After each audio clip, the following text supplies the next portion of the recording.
KB9 s'adresse surtout aux problèmes qui affectent le système nerveux. Puis ce qu'on voit en Afrique de l'Ouest, qui est des problèmes qui sont très désolants, ce sont les patients qui ou ont eu des traumatismes crâniens ou de la moelle épinière, ou les patients qui ont des accidents vasculo-cérébraux. Ce sont des conditions qui, dans notre système de santé nord-américain, les patients sont pris en charge et ils ont beaucoup de ressources qui sont mises à leur disposition pour qu'ils se rétablissent le mieux possible. C'est pas vraiment quelque chose qui existe dans ces pays-là. Ils n'ont pas les ressources. Le patient est à l'hôpital et ensuite, s'il a la chance de retourner à la maison, il est laissé à ses propres activités, disons. Il n'y a pas de système pour l'aider à apprendre à mieux marcher ou même à se transférer de son lit à une chaise roulante. Il n'y a pas vraiment beaucoup de ressources pour aider ces patients-là. Puis ça affecte énormément de jeunes patients.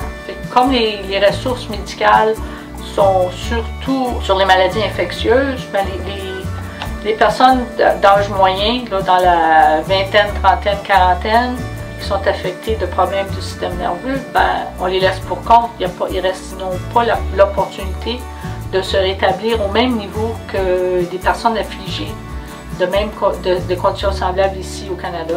Et c'est ça qu'on veut essayer de remédier en travaillant avec les gens qui sont sur place, parce que vraiment ce sont eux qui doivent, disons, prendre ces conditions-là en main pour faire avancer le système. Et les accidents de la route sont une très grande source de traumatisme à la tête et à la colonne vertébrale et ça résulte en beaucoup de paralysie. Ces deux sortes d'accidents, ce qui ne fait qu'augmenter le besoin parce qu'il y a énormément aussi de patients qui ont des accidents vasculo-cérébraux, des AVC au Ghana. Donc, les deux genres de patients, si on veut, sont des patients souvent dans le jeune âge ou l'âge moyen.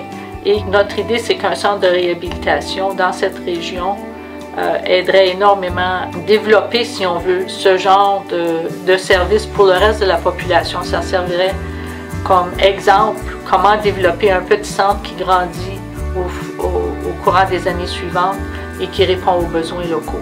Bien, on m'avait demandé de les aider au début à travailler sur le projet de département de radiologie pour le centre d'urgence. Et à la suite de ça, j'ai commencé à faire du bénévolat, à aider à remplir un container, par exemple, d'équipements médicaux qui avaient été donnés ici à Vancouver. Et parce qu'on avait tout simplement besoin de bras. Et à la suite de ça, je me suis impliquée au comité exécutif. À la toute fin, bien, on m'a demandé de devenir bénévole sur place et j'ai été embauchée en fait à l'hôpital de Caribou Teaching Hospital à Accra pour aller travailler dans leur département de radiologie pour les aider à améliorer leur processus. Et j'y ai passé 18 mois en 2012-2013 et j'ai beaucoup enseigné aux résidents de radiologie.